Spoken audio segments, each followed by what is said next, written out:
Hey everybody, welcome back to Kill by Daylight. We are a mere count 'em, 2 days away from the 9th anniversary chapter reveal. We are on day 3 of 5, if you get the reference. Usually when this time of year rolls around, I do sort of a jokey, sort of serious prediction video for the live stream as a way of celebrating another trip around the sun for DVD and celebrating his birthday. But this time around, I want to do something different. One, because I have no idea what to predict anymore. We got Tokyo Ghoul in the fog now, and FNAF on the very near horizon, as I just said, with rumors and innuendo about a Jurassic World chapter potentially happening as early as August. We might get a hint or a reveal during the live stream.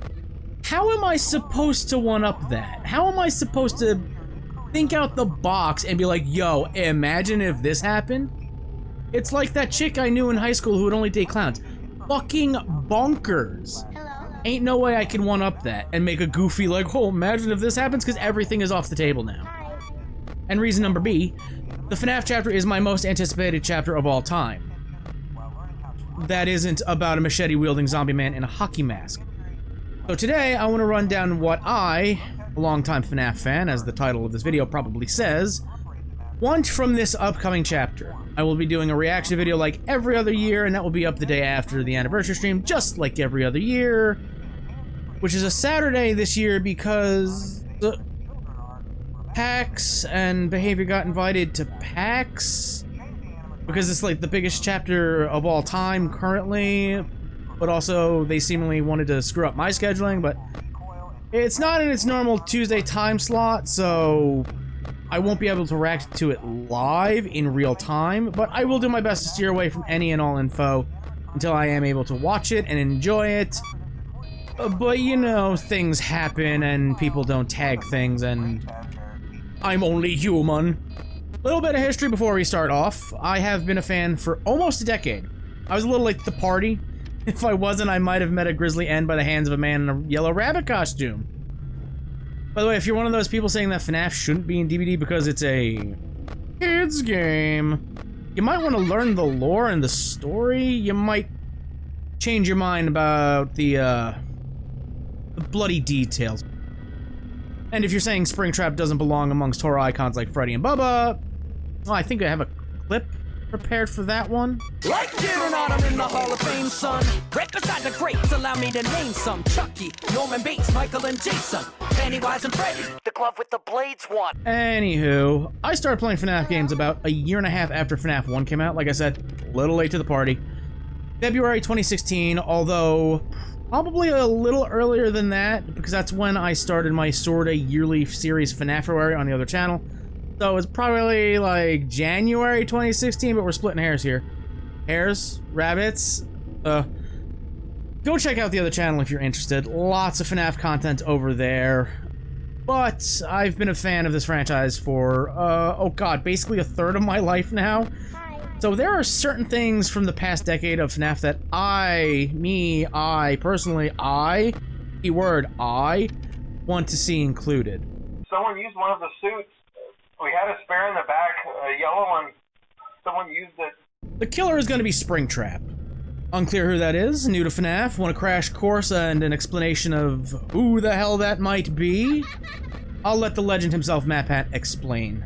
Man, isn't it so much better when there's only one animatronic and he's not even a legitimate animatronic? He's really just a human trapped in an animatronic suit with the power of everlasting life based on the magic metal that he helped hone and create with the help of his business partner whose child he killed, that then went on to possess a puppet that ended up becoming the savior of the universe. Five Nights at Freddy's, what's there not to understand about this game's lore? That's Springtrap, and he is the killer of the anniversary chapter. No doubt in my mind. Anymore. It's been something that it's been up in the air in the community since the announcement, and something that I've been, I guess we'll say, a little anxious about. Nervous is probably a better way to describe it. Not really anxious, but, you know, one of those emotions, right? I've said many times in videos on this channel, and the other one, probably the other one, because that's where the FNAF content is. Go check it out, like I said. I've said many times, it can't be the Mimic, it's gotta be Springtrap, if it's not, yada yada yada yada. My concerns have all but been calmed because In an interview with The King and Polyester recently, Behavior said they are working with the licensors, and that, quote, the licensors know their fans. They know what they want to see, end quote.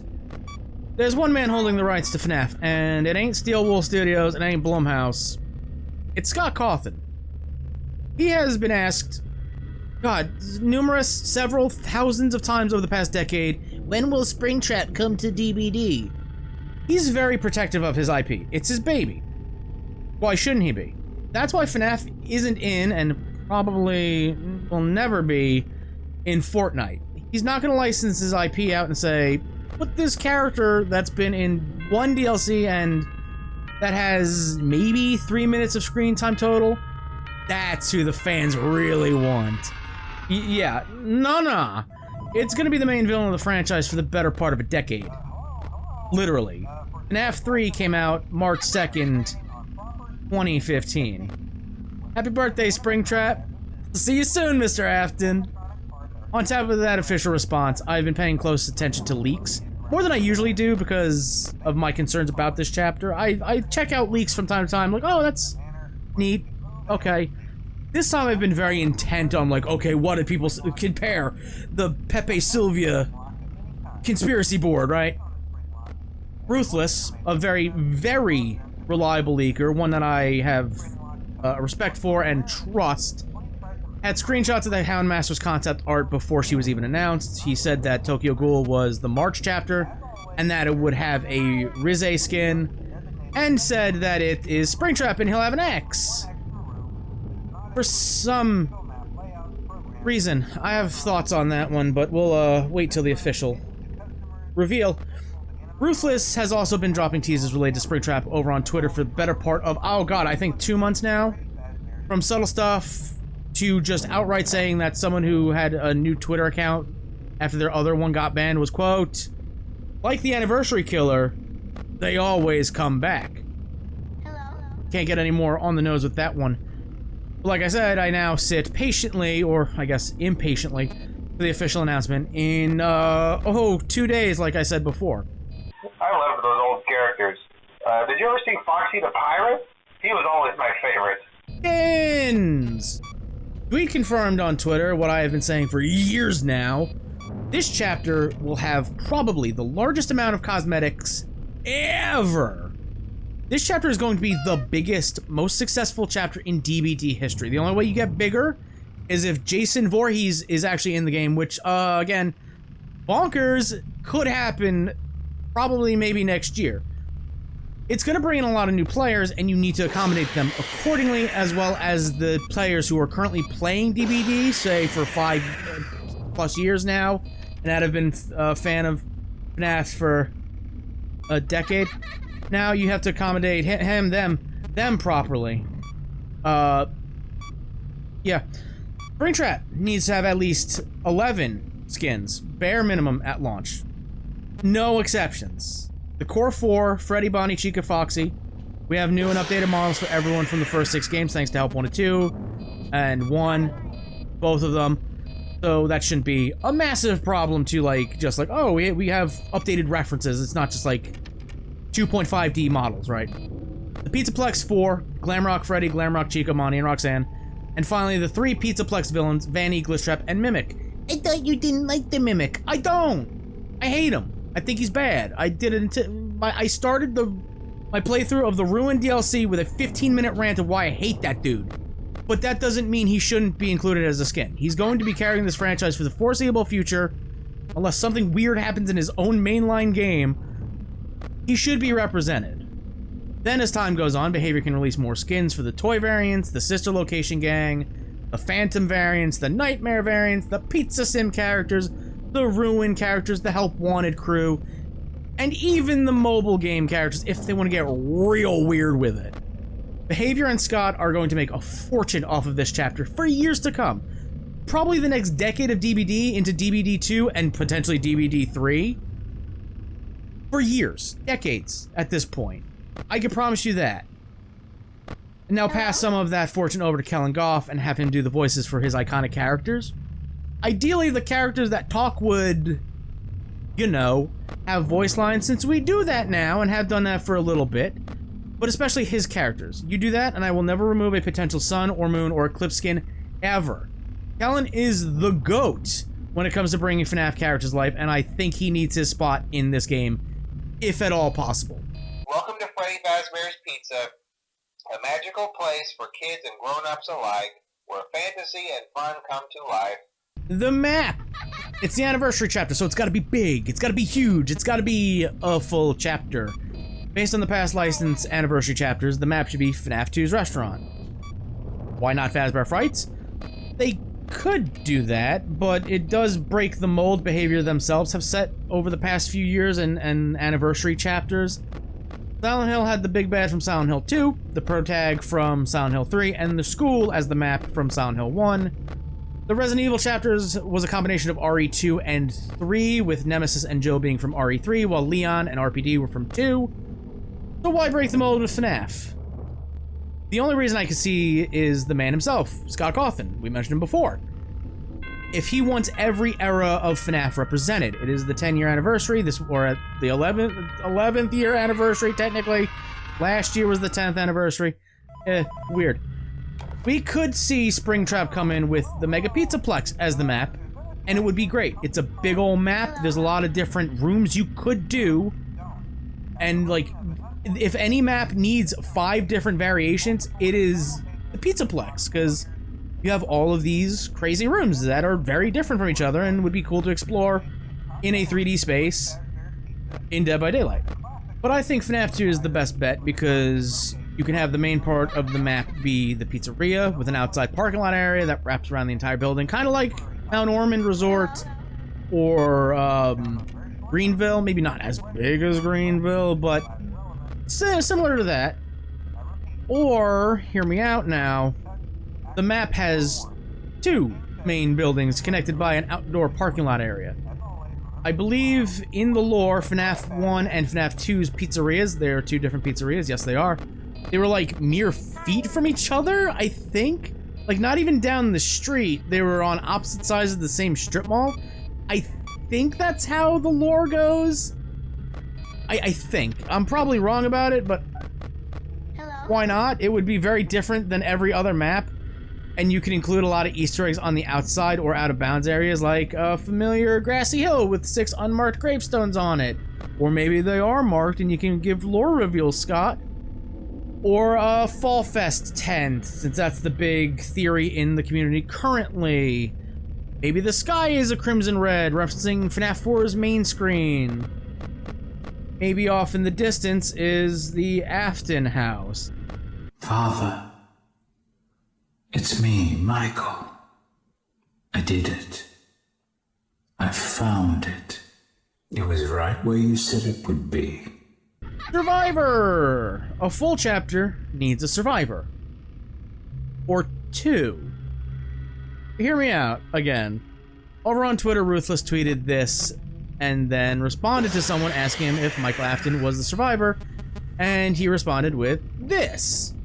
I take this 2 ways. One being the good job, as in, GG, you figured it out, or it's the part that says Mike Schmidt. Lore time. Mike Afton is William Afton's son. William Afton is Springtrap. Got it? Caught up? Cool. The story of the first 6 FNAF games focused on Mike Afton going from pizzeria to pizzeria, trying to right the wrongs of what his dad did, ultimately ending in Pizza Simulator with a second, yes, second, Springtrap Barbecue. One of Mike's pseudonyms was, you guessed it, Mike Schmidt. This might be the craziest reveal us FNAF fans will ever get, if it's true, because we don't know what Mike looks like. Okay, yes, we don't know what William looks like, but he looks like Springtrap. We know what Springtrap looks like. We don't know what Mike looks like. We've never seen his face, and if he's the survivor, that means Scott gave Behavior some sort of reference photo or concept art of what he actually looks like. That would be like if Capcom gave Behavior permission to make Ethan Winters a survivor. We know who the protag is, just not what he looks like. It would be pretty freaking huge. But what about a second survivor? like I said before, it would not be out of the realm of possibility for Scott to want every era of FNAF represented in some way. We have one other potential candidate that isn't a child, and that is Pizzaplex Nightguard and former member of the Afton cult, Vanessa. Kinda muddies the waters if we get a Vanny skin, but what water in FNAF isn't a nice shade of dirt? Or it's Henry Emily, which would also make a lot of sense. If you don't know who Henry Emily is, oh Jesus Christ, 10 years of lore. TLDR, he was William Afton's partner, business partner, and they're the ones who started the franchise, Freddy Fazbear's Pizzeria. He was the guy who made the animatronics. It's, oh god, the lore is, like I said, the lore is a nice, very deep shade of dirt. So, the bare bones explanation is Henry Emily and William Afton were business partners, and they started Freddy Fazbear's Pizzeria. That's the bare bones I can give you there, sorry. It's, oh my god, we need a steel ball run real bad for the FNAF franchise. I always come back. A cherry on top. Hello. That doesn't go on cake, birthday cake, but whatever. Let's talk about the one leak that could potentially be a giant headache for theorists. A while ago, one leaker, don't remember who, I don't think they were very reputable, but, you know, let's talk about it a little bit. One leaker said that Scott was working closely with Behavior on this chapter. Yeah, no shit, just look at what I said earlier in this video. And that it would be coming with a canon tome, not DBD canon, because every DBD tome is DBD canon, but a FNAF canon tome, and that it would coincide with a Rift Pass that includes a Burn Trap skin or Springtrap. That would be gigantic and throw 1,000 different wrenches and spanners into the works. Oh god, it's lore. If you're not in the know, Burn Trap isn't technically canon. Okay, Burn Trap first. Fuck, god damn it, Scott. Oh god damn it, love you, man. You make it hard for everybody to explain things.